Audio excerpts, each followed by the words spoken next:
Okay, good evening, ladies and gentlemen. My name is Alistair Maguire. I'm the chair of the Department of Social Policy, who have, with great pleasure, invited David Willetts to give us a talk on one of his many publications, the most recent one, I think, his book, The Pinch, which I'll just borrow for a moment, which is on sale outside in the foyer. If his talk stimulates you enough to purchase it, then you can vote with your feet. I don't think David needs much introduction.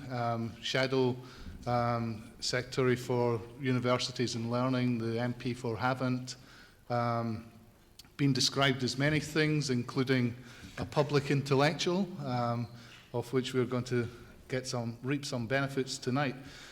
David will talk until about 7:45, which should leave more than enough time for questions up until about 8 o'clock. And I think, David, on that, it is my pleasure to introduce you to the audience. Great. Well, thank you very much for the opportunity of coming here to speak to this suitably generationally mixed audience about my book, which is about fairness between the generations. But as would only be right for an LSE audience, I'm particularly going to take you through the hard figures about what I believe to be the distribution of income and wealth between the ages. That's the different age groups in our society. That's the sort of central part of the talk today. And as you can see from the title of this talk and of my book, my central argument is very simple, that a group currently in the middle of society, the baby boomers, to which I belong, people born between 1945 and 1965 roughly, have ended up with owning a large amount of the assets and property in our society, and also doing well out of the labour market as well. Let's just get some of the demographics right, because there's the famous remark, demography is destiny. There's a belief that demographics can tell us a lot about the future simply by drawing on the past, and a lot of the great demographers attached particular importance to the cycle of large and then small generations. Thomas Malthus, who thought that large generations would be so impoverished that it would be followed by small generations. The same was the argument of probably the first great sociologist, Auguste Comte, and most recently, one of the first demographers to consider the impact of the baby boom, Richard Easterlin, argued that the large generation of baby boomers would have a very tough time. And one kind of question we might think about this evening and perhaps come back to in discussions is, would you rather be born in a large cohort or a small cohort? Well, the conventional answer of all these experts was better to be born in a small cohort. The first reversal of that conventional wisdom came from Keynes. And Keynes, who got very interested in demography at the same time as he was writing the general theory, for Keynes it was the other way around. And growing populations, large cohorts that were borrowing and spending were good for growth, and shrinking populations with small cohorts were bad for growth. And one of the reasons for the concerns, the underlying, some of the economics behind the general theory and some of the demography behind the theory, was a worry about what he saw as Britain's demographic trends of a shrinking population because of the low birth rate. And he made his quotation here is a suitably salutary note of caution for anyone who wishes to talk confidently about demographic trends. He said in 1937 that we know much more securely than we know almost anything else, that we should be faced in a very short time with a stationary or a declining level. Now let's see what actually happened.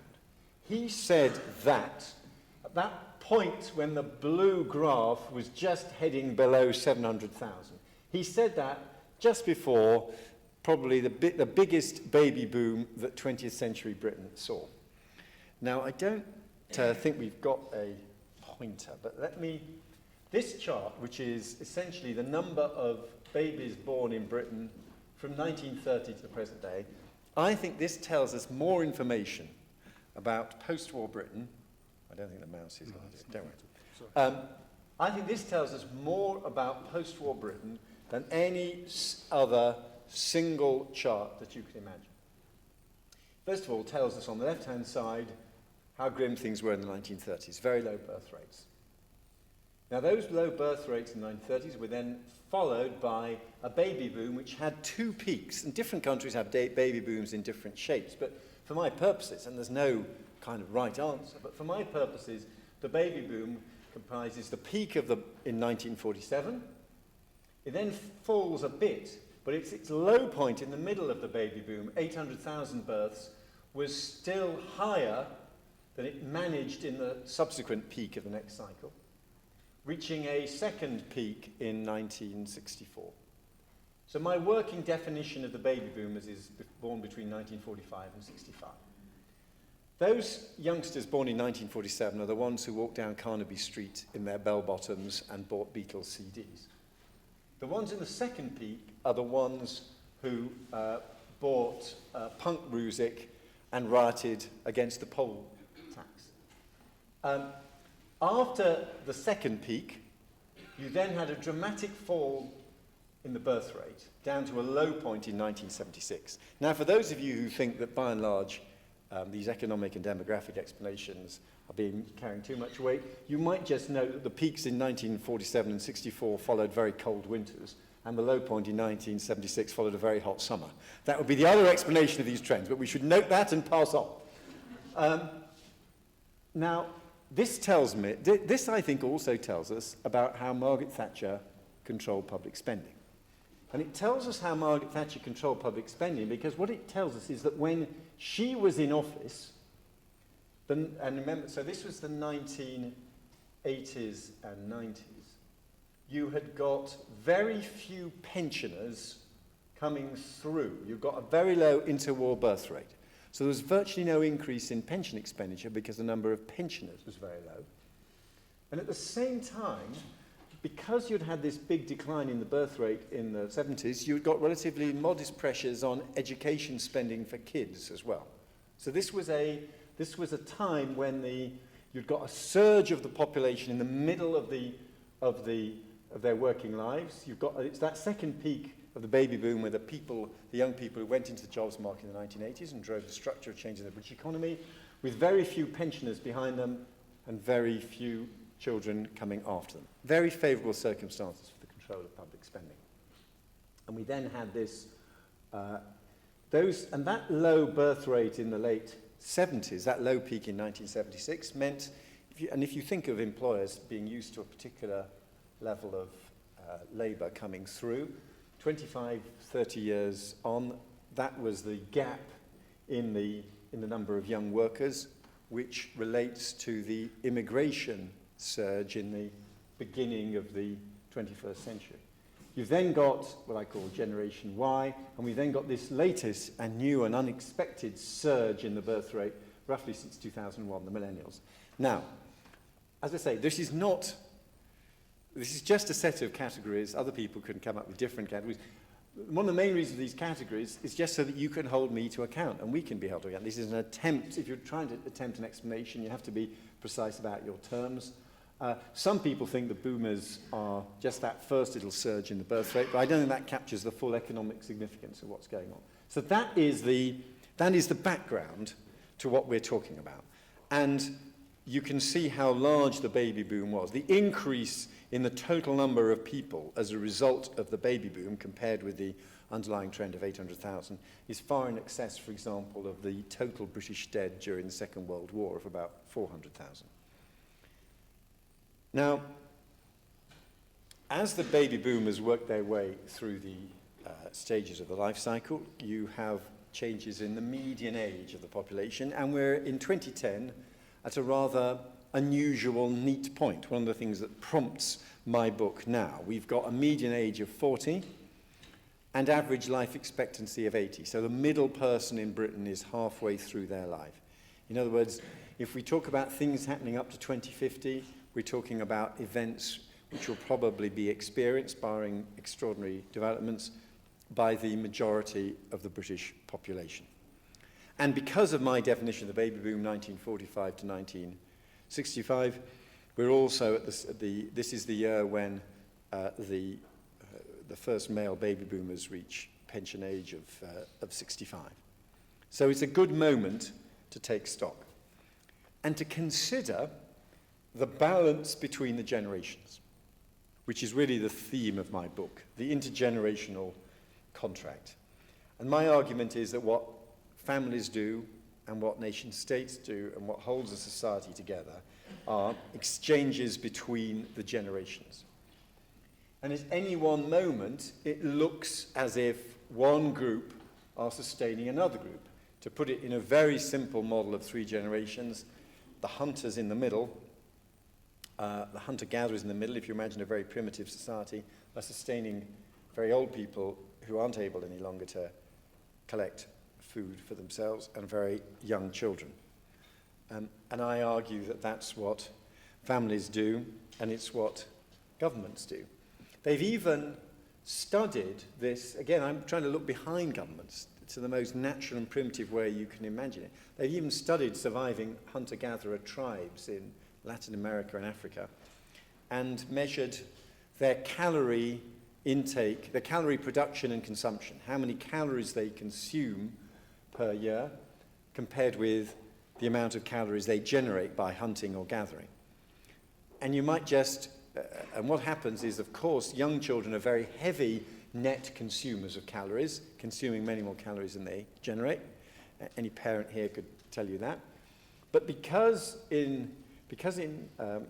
human beings go for particularly high-value food that requires quite a lot of skill and training to get to that food, they carry on consuming more calories than they're generating for rather longer. They then become net contributors of calories, if you like, hunting and gathering more calories than they're consuming, until as they get older, their hunting efficiency declines and they start once more being net recipients of calories from others. And it's quite interesting what the anthropologists have calculated the key ages as being. And you may recognize them from our modern welfare state. The point at which you become a net contributor of calories, they reckon, is about 18. And the point at which you go into net deficit on calories, once more become a net consumer, is when you're about 65. Even in relatively primitive tribes.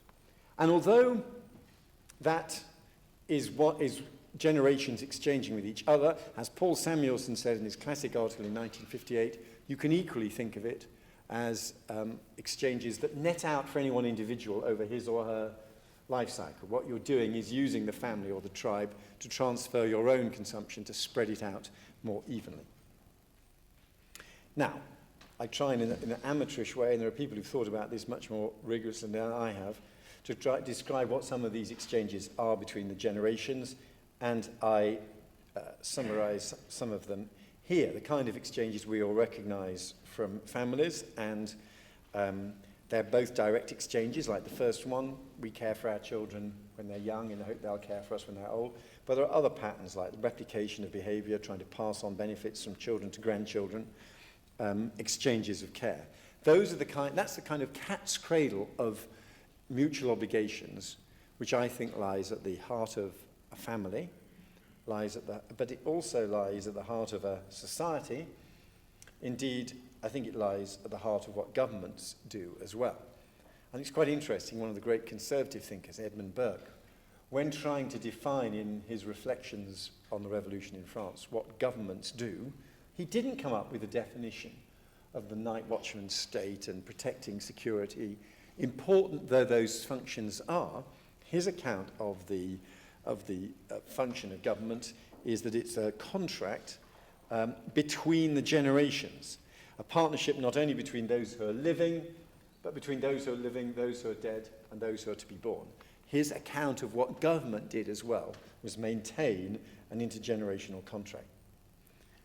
Now, so far, I've offered you a kind of stable, static model of exchanges between different cohorts, which net out to an equilibrium over the entire life cycle, which are partly delivered within families, within tribes of hunter-gatherers, and by governments.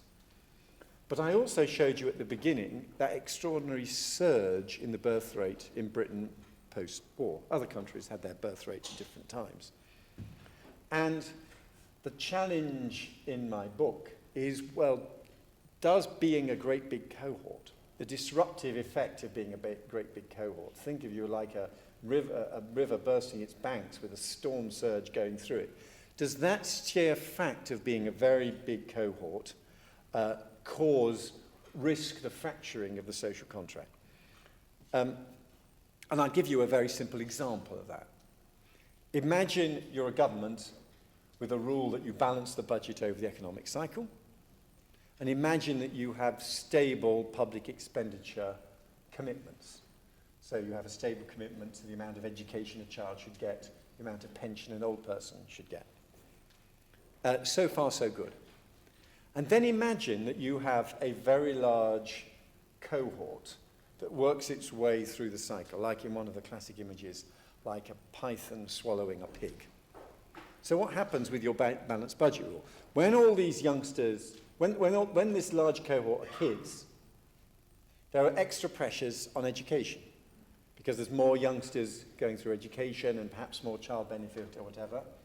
So public expenditure on young people rises, and because you've got a balanced budget rule, and because you've got stable public spending commitments, taxes have to rise in order to ensure that you can meet these obligations. Then your very large cohort are in the middle of the life cycle, when they're all at work. They're all working, generating output. There are smaller cohorts on either side of them, so there's your education bill falls because there aren't so many kids. Your pension bill hasn't yet increased, and you've got an increase in tax revenues because you've got more producers in the middle. So consistent with your balanced budget rule, you can bring down tax per person. And then they retire when you have a surge in the number of pensioners. The number of workers falls again because the large cohort is working its way through the system. The number of workers falls. The expenditure on pensions rises. It's the same expenditure on pensions per person, but there's more individuals reach that stage of the life cycle. So tax on the working population has to rise. So in this very simple thought experiment, a rule of balancing the budget across the economic cycle, plus stable public expenditure policies, and if you follow the effect of a large cohort through, it seems to have lots of spending on its education when they're young, and low taxes when they're working, and lots of spending on their pensions when they're older. So it's those type of simple models that I think we have to have at the back of our mind as we try to work out what the consequences of being a large cohort might be. Do I see a laser pen? That'd be brilliant. That'd be great. And in fact, you're just at the right moment. Thanks very much. Now, I'm going to look in turn, and this has come at exactly the right moment, because we're now going to get into the sort of the heavier evidence from the welfare state, from the labour market, from property ownership, of what I think has been happening for the baby boomers. And this evidence comes from a variety of sources, but I should pay a particular tribute to academics at the LSE from whom I've drawn, people like John Hills and Nick Barr, and researchers who's helped me with it, people like Chris Cook, who is here in the front row now with the Financial Times, and Ryan Jensen, who's at the LSE. So this comes from a lot of support from others. This is a John Hills table, where he tried to calculate for different cohorts how you would do from the welfare state. And again, you have to make heroic assumptions about public expenditure commitments in the future, what will happen to taxes. And what you see is the cohorts at the beginning of the century do incredibly well because they are around and benefit from big growth of the welfare state under Lloyd George and then under Attlee without having to pay fully for it. But then the baby boomer cohorts through here, they do pretty well. People, my exact generation, 56, 61, 118% receipts compared with tax.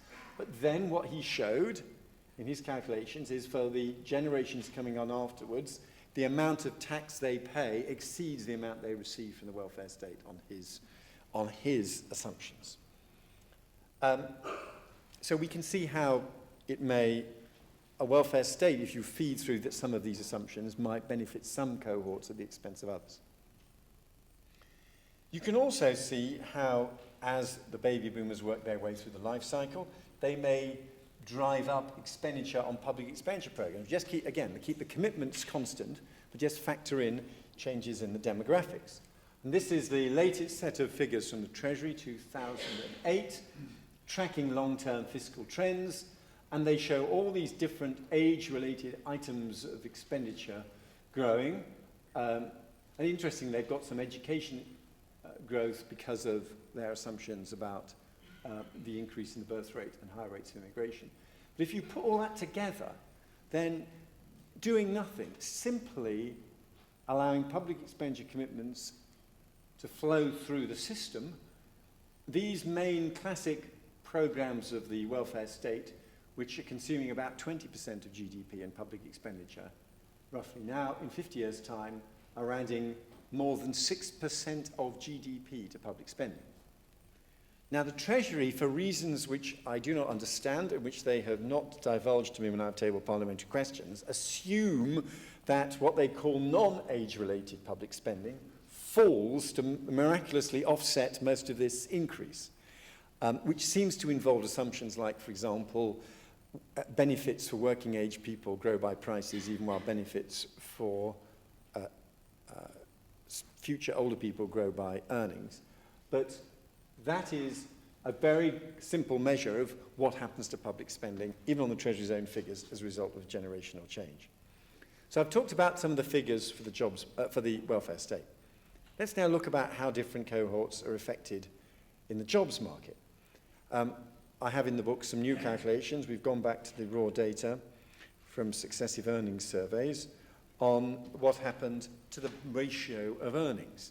In 1974, someone in their 50s earned 4% more than someone in their 20s, late 20s. Now it's 35% more. And one might speculate that that's the effect of globalization driving down relative wages of younger workers. We've also got, in this recession, something I'll show you a chart of in a moment, it's pushed forward a very dramatic shift in the composition of employment. Employment amongst the over 50s has continued to rise during this recession, whilst employment amongst the under 25s has continued to fall. And let me go straight on, actually, to this chart, which is really what I'm referring to. So here is taking 1992 as a base, basing it as 100. Here are changes in employment for different age groups. So this increase in employment amongst the over 50s, that's the overall picture for employment. Slight fall for 25 to 49s, and for 24 and unders, falling a lot. Now, there's as proportions of total employment. Now, there's lots of stories behind this, changes in the size of demographics, changes in participation in workforce, change in participation in education, but nevertheless, I think it's a striking example of a change in the labour market as well. So I've shown you a couple of tables with the welfare state effects of this. I've shown you a couple of tables with labour market effects. Now let's turn to wealth and the distribution of assets. And very roughly, there's about 6.7 trillion of wealth in the country, divided between liquid financial assets, owner-occupied housing, sort of buy-to-let physical assets like that, pensions. Now, I'm now going to give you a variety of snapshots. They are not all consistent with each other because they come from different databases. Some have different age groups than others. Some have happened at different times. There are measured at different times. There are different treatments of second homes and buy-to-let properties and all that. But here are some new figures which don't actually appear in the book, which the Pensions Policy Institute has prepared for me, and showing housing wealth. And you can see in this rather small cohort, this is not quite the same as my definition of the baby boomers. This is women aged 50 to 60 and men aged 50 to 65. So rather smaller than my definition of the baby boomers, but an extraordinary concentration of net housing wealth. So they own almost a half of housing wealth on this particular set of measures. I've also got here some new estimates of pension wealth. Now, I should explain these include all public sector pensions, including unfunded public sector pensions. So it's not quite consistent with some of the other measures of pensions. It excludes state benefits. But as it's got public sector pensions, which is one of the few areas where generous final salary schemes survive for younger workers, you might expect this, if anything, to flatten out the effect. And what have you got there? You've got more than half of all pension wealth belonging, 58%, belonging to my definition of the baby boomers. So a concentration of pensions wealth in the hands of the baby boomers as well. You've got from John Hill's recent excellent report on equality, a different measure. He's got a different measure of wealth. It includes literal physical property we've got in our houses, furniture and everything. But again, a very, very interesting concentration with some quite dramatic figures for wealth per person amongst the baby boomers. And I try, as a layman, and there are people in this hall today who'll be able to do it much better than me, I tried as a layman just trying to work through to achieve some kind of consistent measure of assets. And this is what I came up with as my estimates of the distribution of wealth in different forms. I should explain, different from the previous pension measures, for example, because it's only funded pensions in the private sector, it's not public sector pensions. So as I say, they're not all, if you go away, they're not all, as they're using different databases, they're slightly different calculations, but that's what I reckon, that again, the baby boomers look to own about half of all the wealth. Now, why has this happened? And there have been a range of explanations we can offer. Inflation came at the right time for the baby boomers. First of all, the baby boomers borrow to buy their houses, get on the housing market, and then inflation comes along to wipe out the cost of their mortgages rather conveniently, so that the mortgage falls in real terms and the house rises. The value of the house rises. So inflation came at the right time.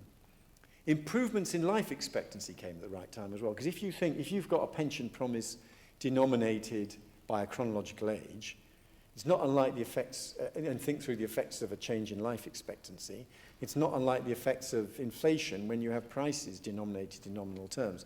If you've got a promise to pay somebody money after the age of 60 or 65, and you've then got big improvements in life expectancy for people aged over 60 or 65, that is a big shift in the value of that promise. So the improvements in life expectancy amongst older people came at the right time for them too. We've had regulation of pensions to protect then the pension rights that baby boomers and older workers have built up, but at the same time probably with the offsetting effect of deterring companies from offering pension promises like that for younger workers. So that's happened as well. And even for the bank bailout, you could argue that the costs are going to be borne by future taxpayers, younger workers, but the beneficiaries are the people whose savings, pensions depended on the debt and other assets that they held through the banking system.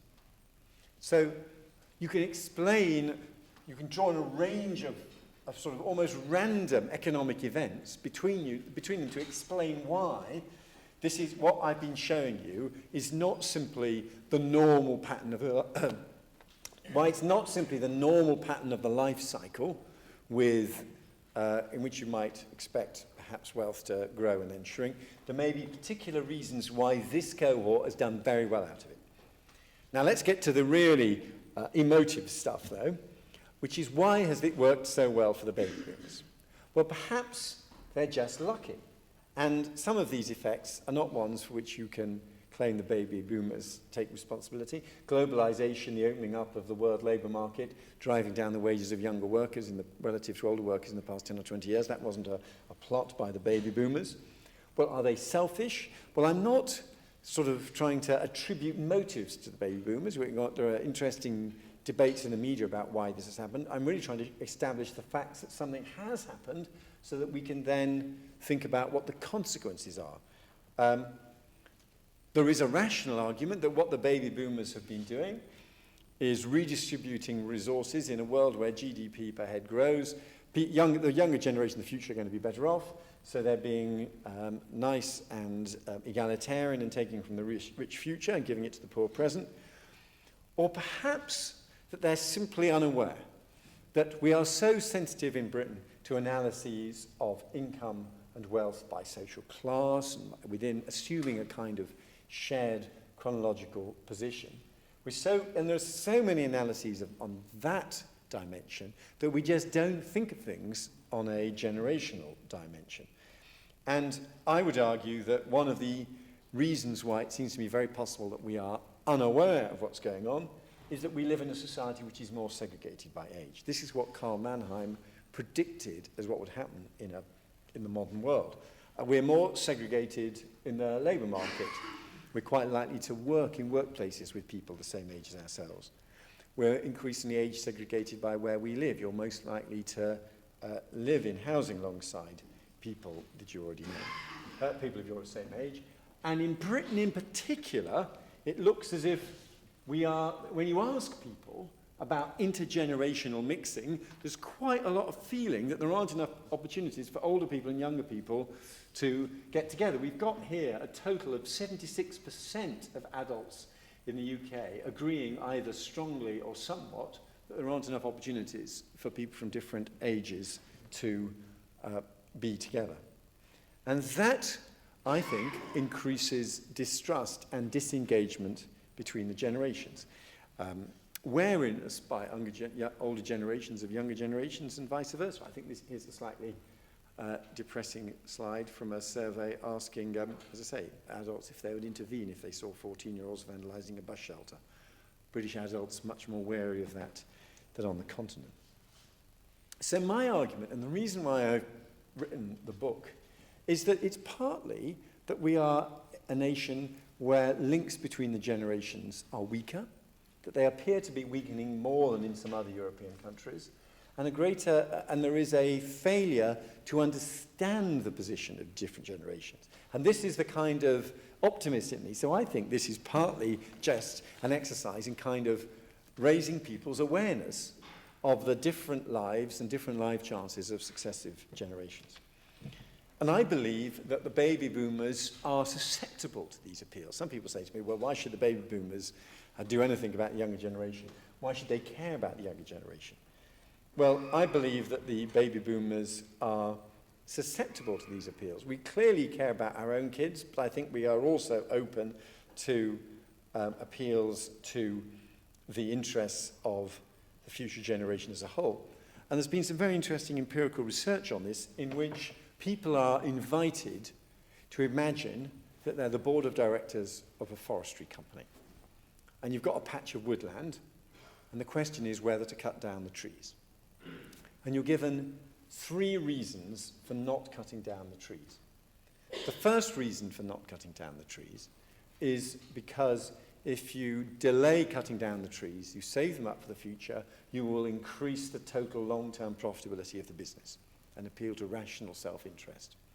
Well, that has some influence on people, but not massive. Then secondly, you say, okay, you're the board of directors, we're going to ask you not to cut down the trees so that the neighbouring community can enjoy the amenity of this patch of woodland. It's a kind of horizontal altruism, allow people to enjoy the woodland. That has some effect, but not a massive effect on behaviour. Then the third argument you deploy is you say, the only reason why you've got this woodland is because previous generations left this woodland for you, and you have a similar obligation to pass it on to future generations so that they can enjoy it. That's the argument which affects behaviour. That scores much more highly as a behaviour influencer than either of the other 2 types of argument. And this is where, and it's a chapter in the book, and it's great to see Professor Binmore here, because it's his thinking that has above all influenced me in that chapter. This is where I think that what we understand about reciprocal altruism and the emergence of and that as being at the heart of our understanding of morality and ethics. The argument in the book is that the form of reciprocal altruism which matters most for social cohesion is exchanges between the generations. And I believe that that's an appeal to which people respond. And if you do an opinion poll asking people indeed, now I'm after all a member of parliament, I'm a politician, asking people about what kind of policies that they care for. They care about policies for the long term much more than they care about parties based on ideology. So that is a very quick run through of some of the arguments in my book with extra data particularly on the distribution of income and wealth between the generations. Thank you very much indeed.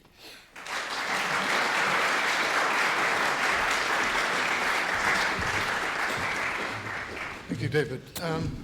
Questions from the floor? I think we have some roving mics, so if you put your hand up, I'm sure David would be happy. There's a question over here, about 5 rows back.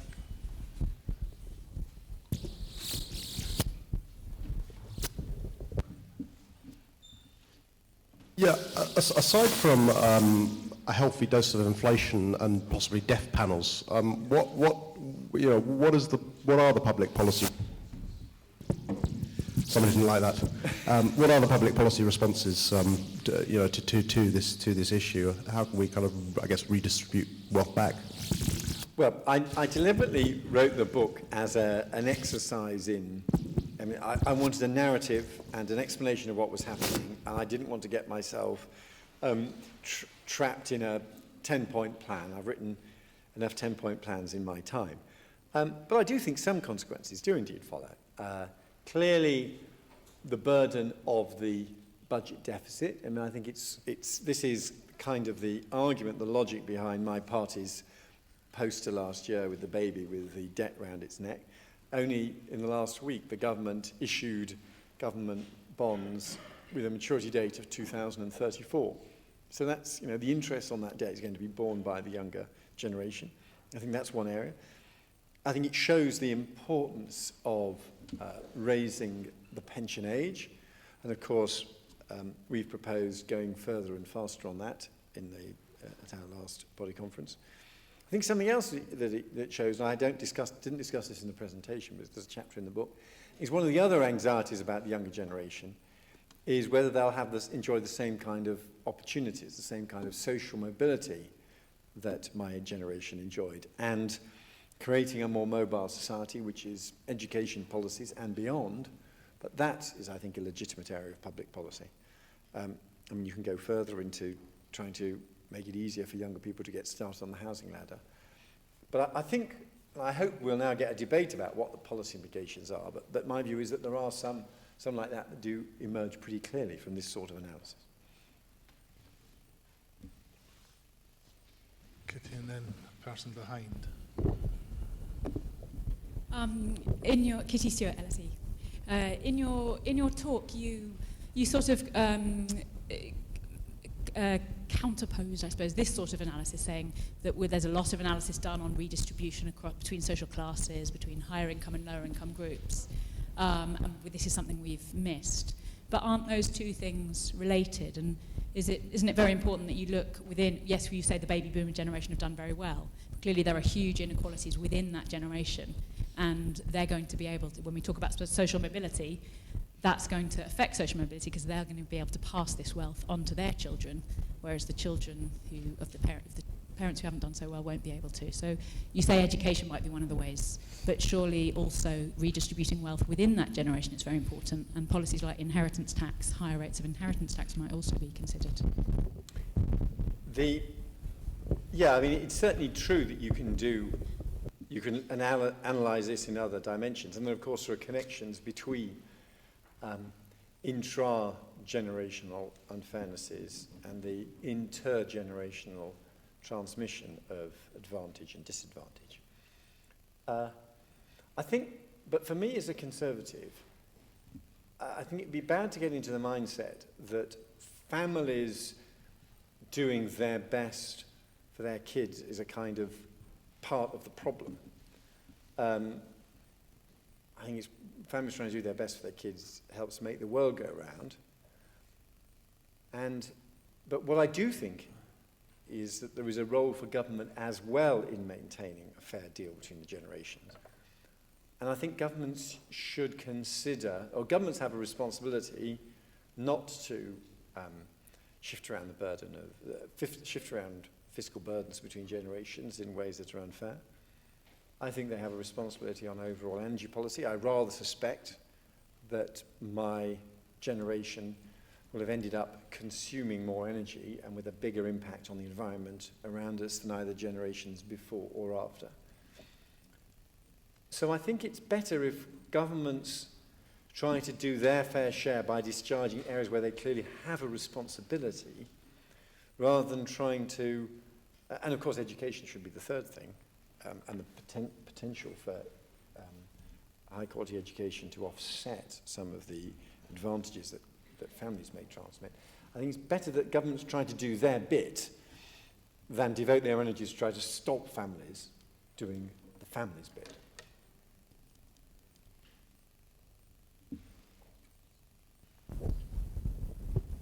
I'd like to focus on the wording that you have on the slide there as to why they should give it back. I think if you work from the premise that people are selfish, then nobody really likes giving anything back. So wouldn't it be more maybe productive, or the chances of it working, wouldn't it be higher if you found a way of persuading younger people or giving younger people good arguments to use against older people to say that we've been screwed, so therefore you've got to help me out. My nephew, 19 years old, says that my generation has ruined the planet and he's going to have to cope with the costs of that. What kind of arguments should we be giving younger people so that they can support their case? Well, it's these kind of exchanges that I try to capture, but I do think that people have a genuine interest in their kids and grandchildren. But if that isn't enough, there's also the great American bumper sticker, which says, "Be nice to your kids, they choose your nursing home." And part of the argument is that the baby boomers, we've done well so far, but it doesn't follow that we will carry on doing well. I tell in the introduction of the book, describe the story of the Athenian lawmaker Solon, who visited Croesus, king of Lydia, then the richest man of his age, and Croesus was surprised that Solon was not more impressed by Croesus's extraordinary good fortune and wealth and running the monarch of this extraordinary country. And Solon said, "I call no man lucky until he is dead." And subsequently, Croesus, his country was invaded by the Persians, he was taken into captivity, his family were all taken into captivity, he lost everything. So part of this, even on your very narrow terms of what about the self-interest, my view is that there will come a point when we baby boomers are frail, when in reality the real resource transfer is to be the younger generation whose work and resource that they're generating is going to be transferred to us as our pensions and our healthcare. And we should honour them now, because that increases the chance that they will honour us when we need them. I'm getting close to quoting one of the 10 Commandments, but that's the thought. There's somebody on our left here.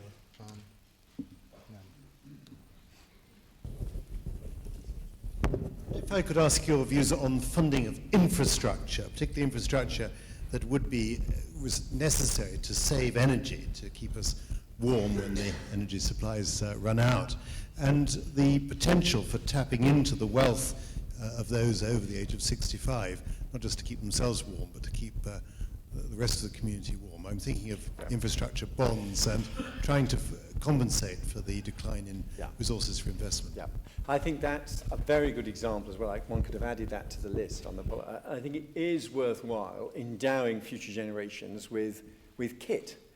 And I think that's one of the great refutations of the argument that future generations will be richer than us. The Victorians didn't build their sewage systems out of papier-mâché and cheap plaster, saying, well, they'll last 25 years, and by then people will be richer than us and they'll be able to do something different. And medieval craftsmen did not build cathedrals saying, well, they'll last 50 or 100 years, but then people will be richer and they'll have concrete, and so we don't need to worry about it standing up for very long. We are the beneficiaries of a large amount of physical capital with which we have been endowed by people who did not sit around saying, well, we won't bother giving this to the future generations because they'll be richer. And so, because we are the beneficiaries of capital bequeathed to us by people with less income than we have now, I think we have a similar obligation, even if, and clearly it's the kind of engine of Western capitalist growth is not going to be completely turned off, even if it doesn't do quite so well in the next few years or decades. But I think similarly we have an obligation to pass on to future generations infrastructure, just as we've benefited from infrastructure. And the fact that we hope that future generations will be richer does not escape that obligation. And although I could have done more on this in the book, I do have a brief discussion of, Britain's very low levels of saving and physical investment, which I think suggests that we are not currently discharging that obligation. There were two on the far end, and then we'll come back to the middle. Thank you. That was a really interesting talk. Thank you very much. I really enjoyed it, and I think your argument's completely right. But I think I'd like to hear your response to saying that I think it's a bit partial. And I'm very glad you've got that screen up at the moment, because I think the thing you've forgotten about is care. And the resources you're talking about are entirely physical and monetary ones. But there have also been huge changes over the period you're talking about in how people are cared for and their needs for that. And you could talk about the baby boomers actually as being poorer in terms of the care, the claims that they have on care from younger generations than previous generations had, because those younger generations are now all at work. The women in those generations are now working. It was the baby boomers who set the practice. One of the reasons that they are so much richer is that women going to work raised house prices, and therefore their accumulated wealth is so much greater, and their pension wealth for the same reason. I think there is a little bit missing without a gender story in that. And I think it also affects when you talk about the effects on public spending, you have to recognise that in different generations, public expenditure is needed for different things. And that has to go into that story too. Because if the baby boomers are going to need vast spending on social care because their children are out in the labour force earning money, that's a different type of greater demand on public expenditure than if they need it simply because they're living longer. So I just would be interested to know what you think about those things. Yes, and I do have in the book a brief reference to your point. But there, and I do in the context of these contracts, because a feminist would say that this list of contracts is one which have historically the burden has more been borne by women than men. An evolutionary biologist might then say it's because women have tended to live longer than men and so are likely to be recipients of more care towards the end of their lives. But you could argue that these exchanges are ones which, of which women are more likely to be the custodians than men. Once you, as I do in here, call it care rather than pay for or finance. Yes, so just as in answer to a previous question, you can sort of slice and dice this in terms of inequalities within a generation. So you can write a gender account of some of this. But again, the reason why I wrote the book was there are gender accounts of this that have already been written, and someone in this hall is very welcome to correct me, but I'm not aware of a book about post-war Britain that approaches it through this perspective. There is an American literature on this, but I'm not aware of a British book that just tries to do it on a cohort basis. And I think that should be put up there alongside inequality within generations and alongside the gender narrative. A couple of points. One of them is that perhaps you've overlooked some of the disadvantages faced by people of the baby boom generation. For example, the fact that they often entered careers with people just a few years older than them, born in what I describe as the golden generation in the early 1940s, who were going to occupy those positions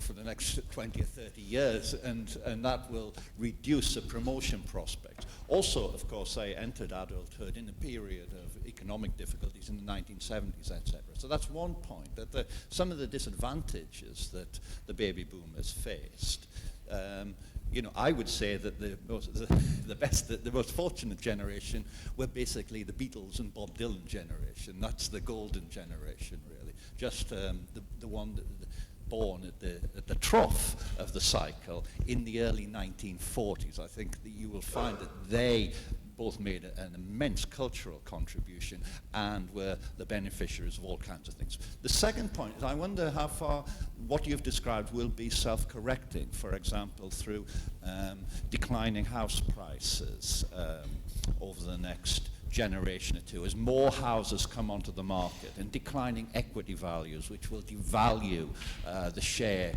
that have been built up by the baby boomers. Yeah. Well, there is a bit of a literature about, when you get in, which is quite sophisticated, about whether it's better to be a cutting-edge boomer rather than a late boomer, or rather than a trailing boomer. And is there a conflict between those boomers born in the mid-40s and those boomers born in the mid-60s? Yeah, and I realise that. And there is an argument that this was particularly, that generation from the mid-40s, they had that extraordinary sort of flowering of, as you say, Beatles and Bob Dylan in the 1960s. Though it's interesting, doing some media on this in the last few days, say on the Jeremy Vine programme on Radio 2, there were people phoning in who were in that generation who felt this had been very tough for them. And of course, within any cohort, it can be. For individuals whom it can be tough. But you're right. But I'm just trying to measure a group that's sufficiently substantial to be a coherent economic unit, and defined, as I say, I think, by the fact that even at the low point in this boom, we didn't really get below 800,000 babies born. Now, on your second point, this goes back to one of the early questions. I quite agree. I think it is the fact that baby boomers have had a good deal so far doesn't follow that they will have a good deal for the rest of their lives. And there are indeed scenarios in which it could all turn sour for the baby boomers. But to my mind, the most important single reason why it could turn sour for the baby boomers is if the kids of the baby boomers come along behind, do not feel any obligation to them. And I am a baby boomer. As a baby boomer, that seems to me to be the biggest single issue. If the younger generation feels somehow they've been let down by the baby boomers, so why exactly should we pay higher taxes for all their pensions and their healthcare? That's what I would most worry about. And that's where there's an appeal to prudence. Even if not to the highest ethics, because you're right, the oldest baby boomers on my account are 65, so they've probably got 15 years at least on average of life expectancy ahead of them. There were 2 or 3 questions in the middle. Could we start at the front and work back? That's probably George. Did you? Looking at this interesting graph, I was wondering if the little boom in the 1970s corresponds to IVF and Louise Brown, but that's not really the question I had. In terms of cohort effects, there's some not very substantial, but it's quite interesting research by Inglehart on value change in post-World War II Europe. And I was just wondering if, I can't really quite remember when the post-materialists, as he called them, appear. But I think it might just be that your first peak are the materialists, and the second peak around that time are the post-materialists. I mean, Inglehart drew this distinction as if people were all or none, but other theorists have pointed out that, the German wants to drive a green Mercedes at 200 kilometers an hour down an autobahn. So it's that sort of mixture. But I think there might be from that analysis some interesting overlays to this particular cohort effect. Yeah, I mean, I do think there's something in what you said. I'm trying to find the evidence. I have a chapter on it in in the book, and it's called Ages and Stages. And I do think that you can have a kind of account in which there are several different factors at work. And you could argue that if you think of it in terms of these are the baby boomers who've had a kind of easier, no, that's not pretty easier, who had the 1960s and who particularly enjoyed extraordinary surges of personal freedom. These are the ones for whom life has been the toughest. There's no, I mean, and this is way beyond my competence. Some people say that Generation Y have values that are more like the baby boomers. And so in terms of absolutely fabulous, kind of this is Patsy, and this is her daughter. Much more stern. No, it's not Patsy's daughter, it's the other daughter. So you could argue that. And I have a discussion where I say, look, there's three different effects here. One is a life cycle effect. Our values change as we go through the life cycle. One is a period effect. Our values are shaped by the period to which we live, regardless of whether we're 20 or 50 or 80. And the third is a cohort effect, a kind of imprinting from experiences of formative age. And all three are linked together, but I certainly think you could argue that and I have got in the book some evidence, the values of these successive cohorts do differ.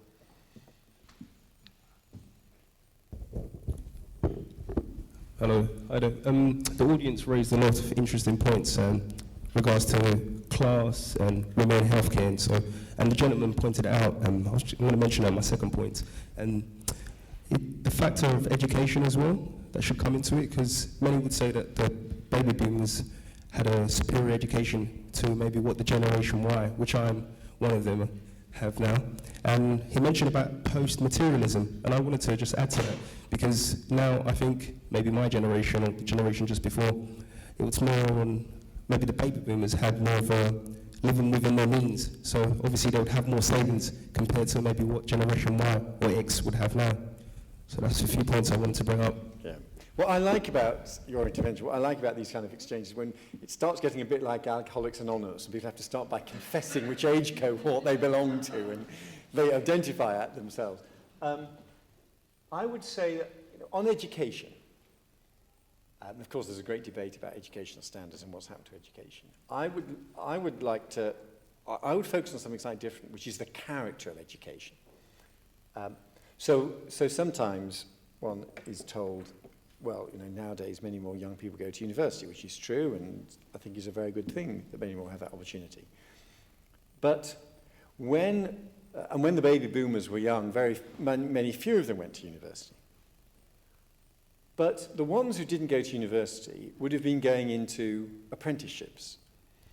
And in apprenticeships, an apprenticeship is an incredibly powerful form of intergenerational exchange.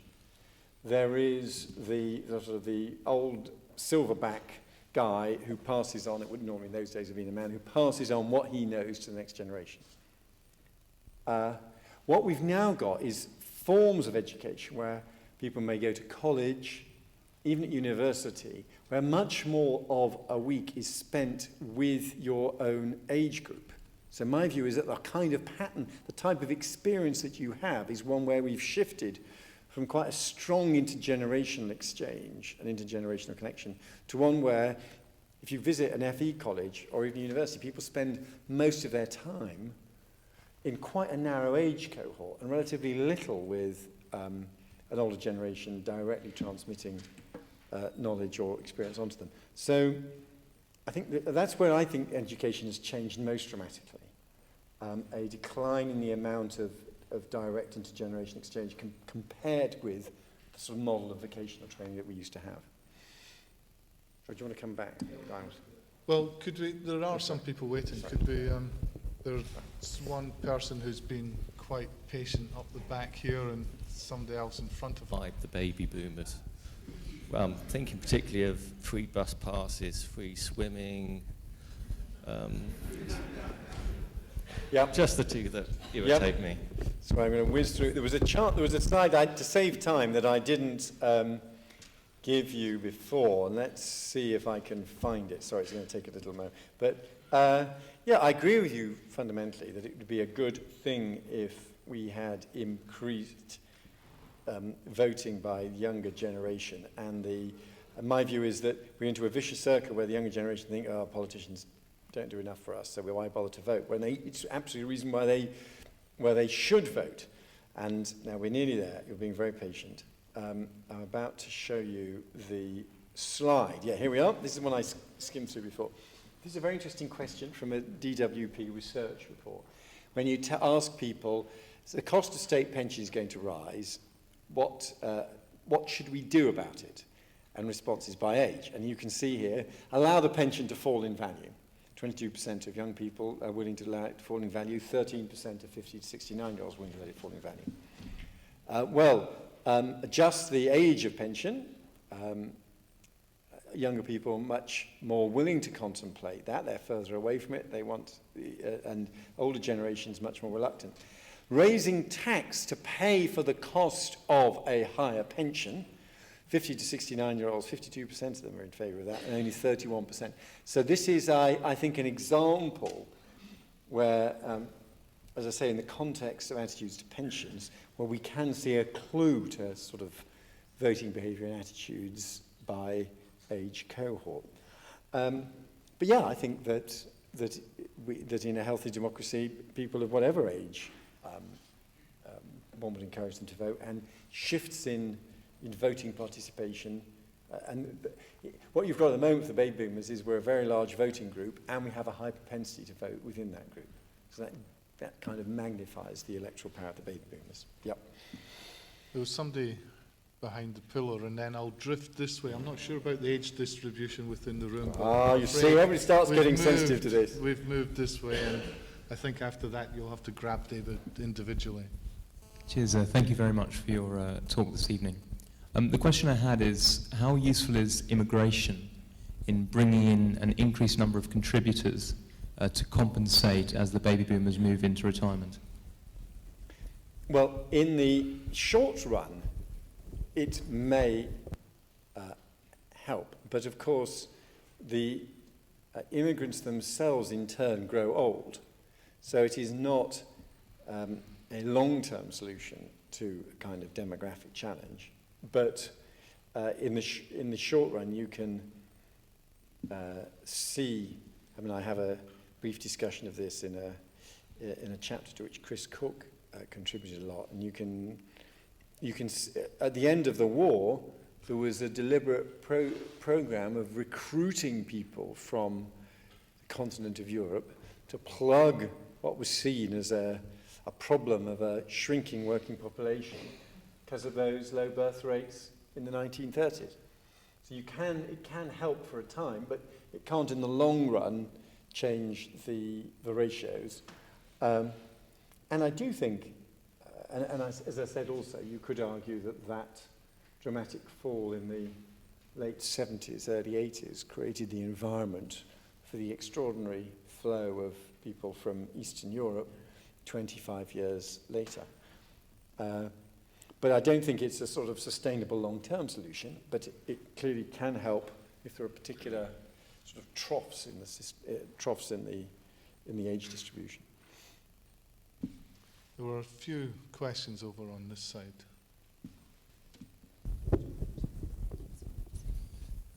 You spoke earlier of not having a 10-point plan as such, but presumably you do have a notion, if you like, a tendency. What would that be in these circumstances? Well, as I said, I did try to give some examples from education, pension age, budget deficit, but underneath that, the origins of my book lie in my wife saying to me, how on earth are our kids going to get started on the housing ladder?